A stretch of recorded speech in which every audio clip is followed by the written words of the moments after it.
Un viaje en tren. Un destino. Una fotografía. La de este personaje, sobre cuya vida en el momento de iniciar nuestra investigación solo conocemos unos pocos datos.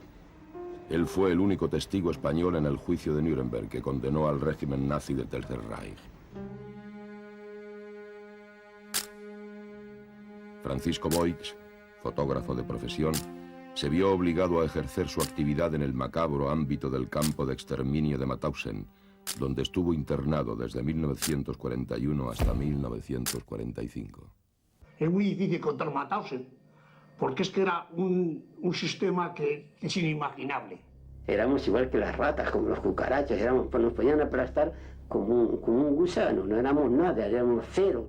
La mayoría de los prisioneros de este campo trabajaban en una cantera próxima.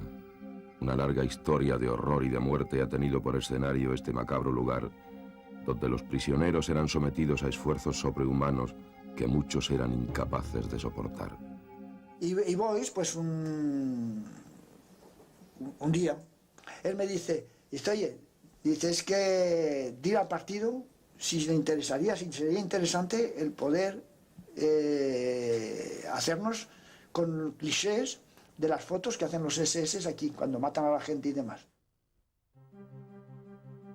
Una operación ultrasecreta se pone en marcha con el fin de que las fotos puedan atravesar aquel cerco impenetrable.